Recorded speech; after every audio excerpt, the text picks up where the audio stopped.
Class 10th में पढ़ने वाले सभी छात्रों का एक बार फिर स्वागत गणित दर्पण चैनल पे। हम पढ़ रहे हैं क्लास 10th का दूसरा अध्याय जिसका नाम है बहुपद। और बहुपद के अंतर्गत हमने प्रश्नावली जो 2.1 है वो कंप्लीट पढ़ ली है, और यदि वो वीडियो आपने नहीं देखे है तो प्लेलिस्ट में जाके देख सकते हैं। साथ ही जो पहला पार्ट है वास्तविक संख्या वाला वो भी हमने बहुत ही अच्छे ढंग से पढ़ लिया है। आज हम प्रश्नावली 2.2 की शुरुआत करने से पहले कुछ बेसिक सीखेंगे, उसके बाद में प्रश्नावली 2.2 की शुरुआत करेंगे, क्योंकि जब तक आपको ये बेसिक समझ में नहीं आएगा तब तक वो प्रश्नावली आपके दिमाग में बैठेगी नहीं। तो यहाँ पे देखिए समझने वाली बात क्या है कि सबसे पहला पॉइंट जैसे यहाँ पे मैंने लिया है, तीसरा पॉइंट ये पहले ही हमने पढ़ लिया है। जैसे एक बहुपद पी एक्स के शून्य उन बिंदुओं के x निर्देशांक होते हैं जहां y बराबर पी एक्स का ग्राफ x अक्ष को प्रतिच्छेदित करता है। तो ये मैंने पहले ही आपको बता दिया कि जो प्रश्नावली 2.1 थी उसके अंदर हमने क्या देखा था कि ये x अक्ष है और ये y अक्ष है। तो ग्राफ जहां x अक्ष को जितने बिंदु पर टच करता है उतने ही उसके कितने होते हैं, क्या होते हैं, शून्य। जैसे कि यहाँ पे देखिए आपको स्पष्ट नजर आ रहा है कि ये बिंदु और ये बिंदु, इन दो बिंदुओं पर ग्राफ है वो x अक्ष को प्रतिच्छेदित करता है, इसलिए इसके शून्य के वो दो होंगे। तो ये जो पॉइंट है वो यही कह रहा है, ये मैंने आपको पहले ही समझा दिया है। नेक्स्ट जो बात है वो है चौथा पॉइंट है। अब चौथा पॉइंट क्या कह रहा है कि एक द्विघात बहुपद के अधिक से अधिक दो शून्य हो सकते हैं और एक त्रिघात बहुपद के अधिक से अधिक तीन शून्य हो सकते हैं। तो ये मैंने पहले ही आपको बहुपद के प्रकार में बता दिया था कि बहुपद है वो जितनी चर की घात होगी वैसा ही उसका नाम होगा। यानी जैसे चर जैसे x है और x के ऊपर घात 1 है तो उसको बोलते हैं रैखिक बहुपद। x के ऊपर घात यदि 2 है तो उसको बोलेंगे द्विघाती बहुपद, और यदि x के ऊपर घात यदि 3 है तो उसे कहेंगे त्रिघाती बहुपद। अब x की जगह y भी आ सकता है, z भी आ सकता है। तो ये आपको चर के रूप में याद रखना है कि ABCD वाले अक्षर, ठीक है।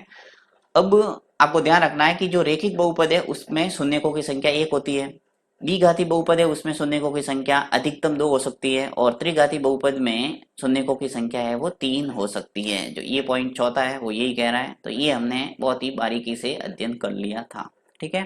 ये मैंने थोड़ा रिपीट किया जल्दी जल्दी। अब हम पांचवा पॉइंट देखते हैं जो कि आपके प्रश्नावली 2.2 में काम आने वाली है, और आपको ध्यानपूर्वक इसको समझना है।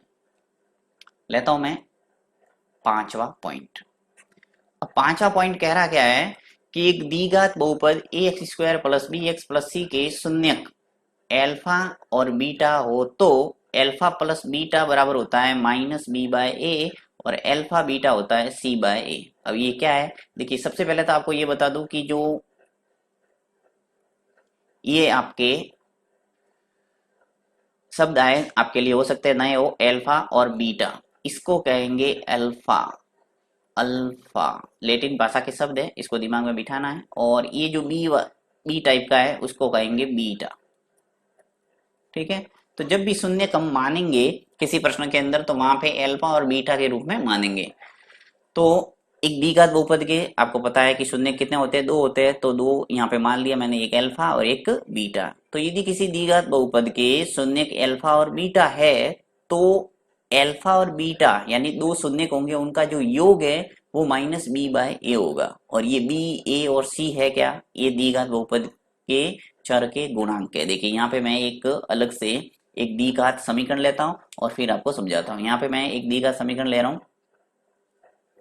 जैसे मान लो मैंने ले लिया यहाँ 3x² प्लस 5x प्लस 7, ठीक है।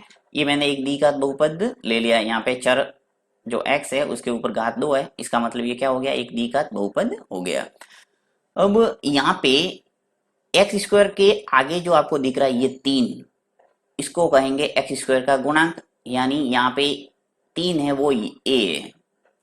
ये जो बहुपद है ax² plus bx plus c, इसको मैं यहाँ लिख लेता हूँ और यहाँ से तुलना करके हम देखते हैं। ax² plus bx plus c ये एक द्विघात बहुपद का व्यापक रूप है, ठीक है। ये मैंने पहले ही आपको बताया था, बेसिक पढ़ा तब।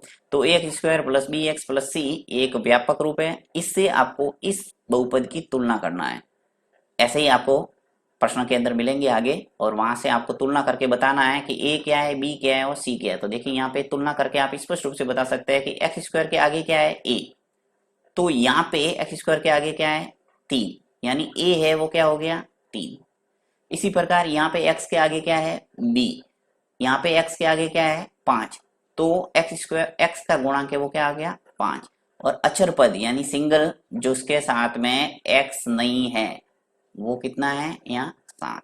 तो आप समझ गए होंगे कि जो x स्क्वायर का गुणांक होता है उसको कहते हैं a, x का गुणांक होता है उसको कहते हैं b, और जो अचर पद है उसको कहते हैं c। तो a b और c अच्छे ढंग से दिमाग में रखना है, क्योंकि इसी पर आपको गुणांक का योग और जो शून्यकों का गुणनफल लिखना पड़ेगा, -b/a और c/a। अब b है वो क्या है, देखिए यहाँ पे x का गुणांक है, और a है वो नीचे यहाँ पे मैंने जो लिखा है, तो ये समझना है। देखिए यहाँ पे मैं लिख के बता देता हूँ कि शून्यकों का, यहाँ लिखते हैं शून्यकों का जो योग है, शून्य क्या माना मैंने अल्फा और बीटा, तो अल्फा प्लस बीटा क्या होता है, अल्फा प्लस बीटा होता है -b/a। ये आपको याद रखना पड़ेगा, अल्फा प्लस बीटा बराबर क्या होगा -b/a। अब चाहो तो आप हिंदी में भी ऐसे याद रख सकते हैं, माइनस तो फॉर्मूले के अंदर है ही है, b है वो क्या है x का गुणांक है। देखिए यहाँ पे मैंने बता दिया आपको x है ये, इस x का गुणांक है वो क्या है b, तो यहाँ लिख सकते हैं हम कि x का गुणांक, ठीक है। और जो नीचे a है बट्टा में वो क्या है, ये a है वो क्या है एक्स स्क्वायर का गुणांक है, तो यहाँ से लिख सकते हैं हम एक्स स्क्वायर का गुणांक, ठीक है। तो यदि आप -b/a याद रखेंगे तो ज्यादा बेस्ट रहेगा, लिख लिख के प्रैक्टिस करना है। अल्फा प्लस बीटा क्या होता है -b/a, और अल्फा बीटा क्या होता है c/a। और इसी प्रकार देखिए जैसे ये जो लिखा है अल्फा और बीटा यानी शून्यकों का गुणा होता है c/a, तो वो भी मैं लिख के बता देता हूँ यहाँ।